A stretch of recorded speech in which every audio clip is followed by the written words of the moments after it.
네, 수요 라이프입니다.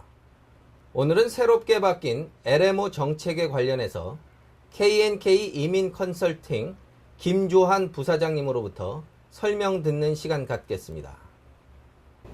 네, 안녕하십니까? 안녕하십니까? 예, 이렇게 바쁘신 와중에 나와주셔서 감사합니다. 아유, 저희들이 이런 기회를 주셔서 더 감사하죠. 네. 그 최근 연방 이민부의 정책이 이 자국 우선 및 자국인 취업을 중심으로 이게 해외 인력 취업 정책을 새로 짜고 있는 것 같습니다. 이 전체적인 분위기는 어떻습니까? 2013년 이코노믹 액션 플랜이 발표되면서 2012년 액션 플랜에 비해서 캐네디언에게 좀 더 일자리를 제공하고자 하는 방향으로 바뀌게 됩니다. 예. 지원자분들이라던가 외국인을 고용하고자 하는 분들, 또 취업을 하고자 하시는 분들, 그 숫자 자체는 크게 변동을 느끼지 못하고 있습니다. 다만 이제 정책이 바뀌다 보니까 저희들이 아주 분주한 나날이 예상되고 있습니다. 예. 다 설명을 드려야 되니까요. 예. 예. 그렇다면 그 새로 바뀐 LMO 프로그램에 대해서 여쭙겠습니다. 우선 크게 바뀐 내용을 좀 설명해 주십시오. 예. 국가 정책이 액션 플랜 자체가 2012년 기업가들을 지원하는 방향에서 2013년에는 캐네디언의 고용을 보호하는 방향으로 바뀌다 보니까요. 그러한 이제 정책 변화에 따라서 2013년 7월 31일부터 즉각 시행에 들어간 변경 내용이 있는데요. 첫 번째는 LMO 신청 비용이 $275로 새로 신설된 것입니다. 기존에는 신청 비용 자체가 없었거든요. 그러다 보니까 캐네디언들이 낸 세금으로 LMO의 프로세싱 비용을 처리하게 되고, 또한 수수료가 없다 보니까 무분별한 신청이 만연되게 된 것입니다. 따라서 이러한 점을 개선하기 위해서 정부에서는 $275라는 LMO 신청 비용 수수료를 부과하게 된 것이죠. 이 비용은요, 크레딧 카드나 서티파이드 체크, 머니 오더 등으로 고용주분들이 직접 페이를 하셔야 되는 부분이고요. LMO 진행을 취소하신다든지 거절 레터를 받으셨더라도 환불 받으실 수 없도록 제도가 변경이 된 것입니다. 그 275불이라는 게 없다가 생겼으니까 아무래도 고용주분들이 이렇게 신청을 하기에 좀 신중하겠네요. 그렇습니다. 예전엔 비용이 없다 보니까 일단 오픈 LMO라고 해서 구직자가 채용 예정자가 없더라도 신청을 많이들 하셨는데요. 이제 그러한 신청 사례는 조금 줄어들 것 같네요. 예. 예. 또 뭐 다른 거는 없습니까? 예, 두 번째는 job requirement, 즉 채용 시에 그 포지션에 대한 자격 요건을 구인 광고시에 넣도록 되어 있는데요. 물론 job requirement는 education이라던가 경력이 어느 정도 이상 돼야 된다든지 등등의 내용이 들어가게 되는데, 그 중에서 이번에 언어적인 부분이 특히 영어와 불어로 한정되게 된 것입니다. 예전에는 코리안 랭귀지라든지 재패니스라든지 만다린이라든지 그러한 언어들이 필요하다고 해서 LMO를 신청할 수 있었습니다만은, 이제는 영어와 불어만을 요구되는 언어로서 명시를 하도록 바뀌게 된 것입니다. 단 우리 투어리스트라든가 관광 가이드들은 사실 자국의 언어로 설명을 드려야 되잖아요. 처음 이제 관광을 오신 분들한테 그렇게 특별히 자국의 언어가 요구되는 직업에 대해서는 고용주분들이 잘 설명하는 레터를 써서 LMO 신청서에 함께 접수를 해야 되지만 LMO를 받으실 수가 있습니다. 꼭 근데 관광 가이드만이 그 자국의 언어가 필요한 건 아니지 않습니까? 예, 그거는 이제 필요한 정확한 예. 일예로 이해하실 수 있도록 설명을 드린 거고요. 통 번역사도 마찬가지로 영어나 불어 또는 자국의 언어를 함께 알아야지만 수행을 할 수 있지 않습니까? 그렇게 꼭 각각의 포지션이 반드시 어떤 자국의 언어가 필요하다는 것을 충분히 설명을 하셔야지만 레터로서 설명을 결국은 하셔야지만 레터로 되는 거죠. 그 LMO를 내주는 분들을 설득을 해야겠네요. 그렇습니다. 예, 맞습니다. 예.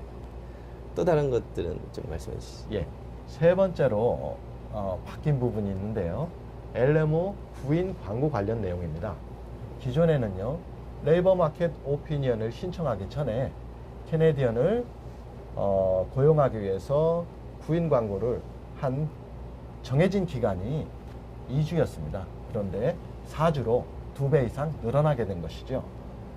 더 많이 노력해보라, 이런 뜻이 포함되어 있는 것 같습니다. 또 LMO 광고를 얻을 때까지 계속해서 약 한 2개월에서 2개월 반 정도 소요되는데요. 그 기간 동안 신청한 이후에도 지속적으로 광고를 유지해야 되도록 변경이 됐습니다. 아, 그러면 LMO 신청을 하고서 그 결과를 얻을 때까지도 구인 광고를 끝까지 해야 된다는 말씀이신가요? 그렇습니다. 아, 네. 또한 광고 방법도 기존에는 워크비치라는 정부가 운영하는 구인 구직 광고 사이트의 웹사이트에 필수적으로 하고 다른 방법으로 구인 노력을 한 것을 제시를 하면 LMO가 발급되었습니다마는 이제는 구체적으로 워크비씨는 당연히 정부 운영 사이트는 광고를 해야 되고요. 그 이외에 웹사이트라던가 또는 프린티드 미디어, 즉 신문이라던가 지역 어떤 매거진이라던가 이렇게 페이퍼 베이스의 매체에도 구인 광고를 반드시 해야지만 하는, 즉 광고 방법을 2가지 이상 하도록 그렇게 변경이 되었습니다. 뭐 또 다른 내용들도 아직 있는 걸로 아는데요. 예. 추가적으로 지금까지 말씀드린 광고 방법이라든가 여러 가지 변경 사항이 이제 숙련직 직급 기술이 요구되는 직업군에 대해서 말씀드린 거라면은 비숙련직 직업군에 대해서 기술이 별로 필요하지 않은 요 직업 분야에서는 키친 헬퍼라든가 호텔 분야에서는 이제 하우스키퍼들이라든가 등등의 특별한 기술이 없는 직업군의 경우에는 광고를 하실 적에 반드시 이민자, 새로운 이민자를 위한 어떤 매체라든가 또한 디서빌리티를 가지신 분들, 즉 장애인 분들이 접할 수 있는 그러한 매체에 반드시 광고를 하시도록 이렇게 규정이 변경이 되게 된 것입니다. 이런 변경된 상황에 대해서 전체적으로 한번 정리를 좀 해주시죠. 네. 저희 K&K 이민 컨설팅의 케니탐 컨설턴트님, 대표 컨설턴트님은 이번 조치가 캐나다 노동청 HRSDC라고 약어로 표현하고 있죠. 노동청이 2013년 3월 공표된 이코노믹 액션 플랜 2013을 실행에 옮긴 것이라고 말씀하셨고요. 이 변경의 주요 사안은 캐네디언에게 최우선적으로 노동의 기회를 부여하기 위해서 Temporary Foreign Worker 프로그램을 개선해서 발표한 것이라고 말씀하셨습니다. 지난 3월 이후 구체적인 개선안이 발표되지 않자 캐나다 노동계라든가 또 언론으로부터 비난 여론이 거세져 왔는데요. 그러한 반면에 한편에서는 우리 고용주분들이라든가 이민 컨설턴트님들이 지속적으로 이민 사회에서 외국인 근로자의 채용이 소규모 사업 운영에 꼭 필요한 점을 세미나라든가 컨퍼런스 등에서 지속적으로 제기를 해왔습니다. 이번 조치로 LMO 발급 절차가 다소 까다로워져 가지고 고용주분들이라든가 채용 예정자분들이 어떤 부담이라든가 번거로움이 커질 것으로 예상은 되지만 이 Temporary Foreign Worker 프로그램의 기본 취지가 캐나다의 부족한 노동력을 충원하고 또 외국인의 앞선 기술을 전달하는 그러한 기본 취지를 가지고 있기 때문에 완전히 중단되거나 승인율이 완전히 떨어지거나 하는 사례는 우리가 충분히 어떻게 막을 수가 있냐면요. 고용주분들이 캐네디언 고용을 위한 충분한 노력을 했고, 또 외국인 근로자의 고용이 현 시점에서 꼭 필요하다는 것을 서비스 캐나다 오피서에게 충분히 설명한다라면은 승인율에는 큰 변동이 없을 것으로 그렇게 예상을 하시고 계십니다. 이번 바뀐 내용이 그러면 한인분들에게는 어떤 점이 가장 어렵다고 생각하십니까? 네, 여러 가지 바뀐 요건 중에서 아무래도 랭귀지 부분이 큰 취업과 구인의 장벽으로 작용할 수 있다고 보고 있습니다.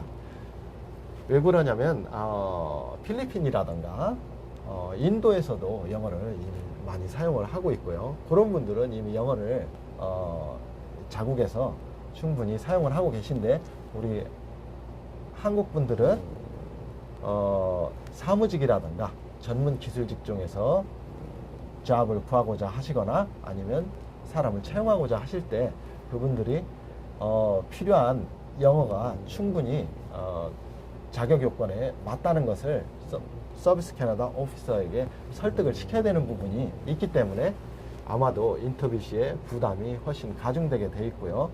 또 구인 구직 시에도 그런 랭귀지 부분이 약간 직업을 구하시는 분들이라든가 아니면 직원을 채용하시는 분들에게도 부담이 되지 않을까, 이렇게 판단되고 있습니다. 이 새로 바뀐 내용들을 보면 영어권에 있는 나라들은 그렇게 크게 지장을 받지 않는 것 같네요. 예, 아무래도 랭귀지 부분에서는 지속적으로 캐나다 정부가 영어와 불어를 강조하는 방향으로 가고 있기 때문에 비단 임시 외국인 근로자 프로그램뿐만 아니라 이민 정책 자체에서도 영어와 불어의 랭귀지 부분이 강화되고 있기 때문에 영어를 모국어로 사용하지 않는 분들은 부담이 가중되고 있고요. 예. 그렇다면 그 영어 실력이 어느 정도 돼야지 좀 가능하다고 여겨지나요? 레벨이? 예, 저희들이 이제 손님들을 만날 때 그 부분을 과연 영어를 어느 정도 해야 됩니까? 그렇죠. LMO를 받고 통과를 할 수 있느냐 하는 질문을 많이 받는데요.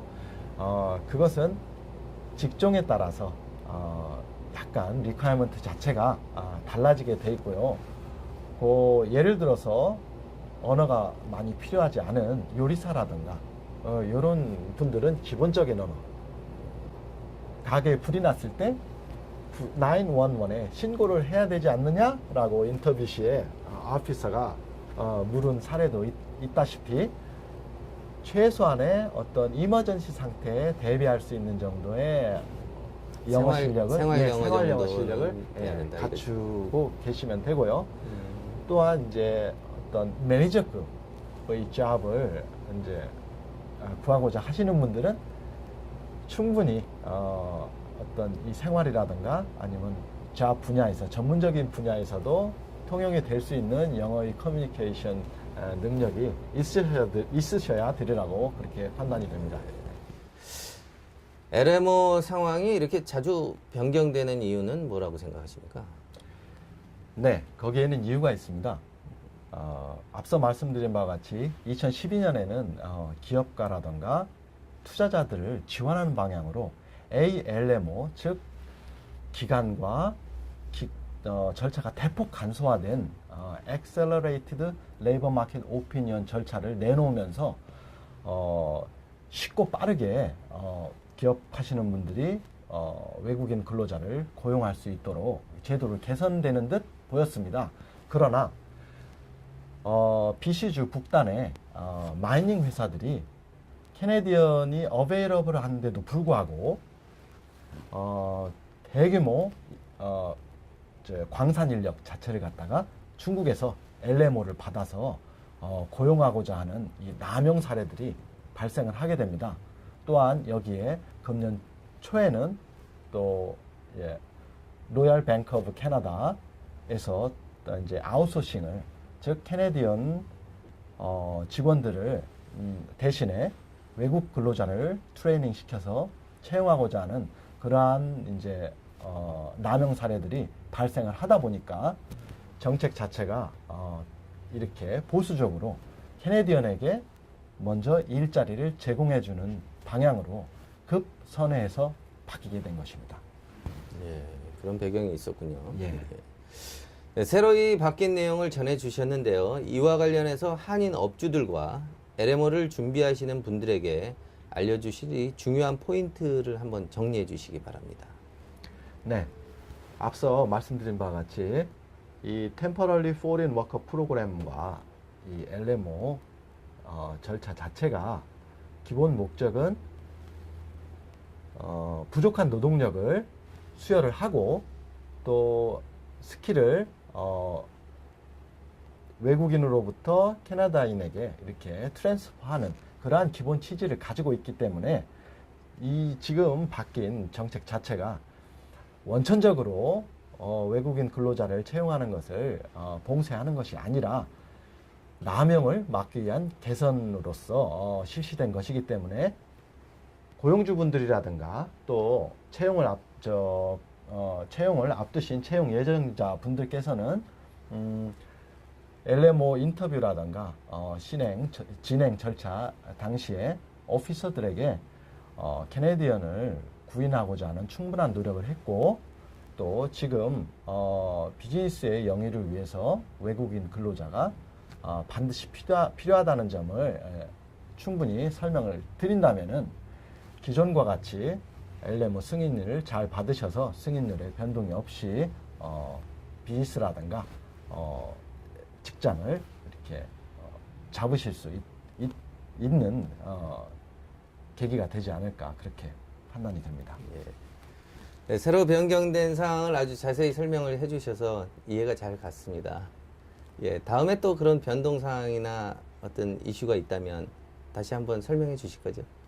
예, 저희들이 일일이 고용주분 예. 개개인이라던가 아니면 고객분들한테 설명을 드려야 되는데 이런 이제 미디어에서 이렇게 소개해 주시는 자리를 마련하다 보면은 저희들이 한 번에 이렇게 여러분들한테 이 설명을 드릴 수 있는 이제 계기가 되기 때문에 저희들은 항상 불러주시면 방문 드려서 설명을 드릴 수 있도록 그렇게 하겠습니다. 예, 다음번에도 다시 방문해 주시길 바랍니다. 예. 예, 말씀 감사합니다. 예, 감사합니다.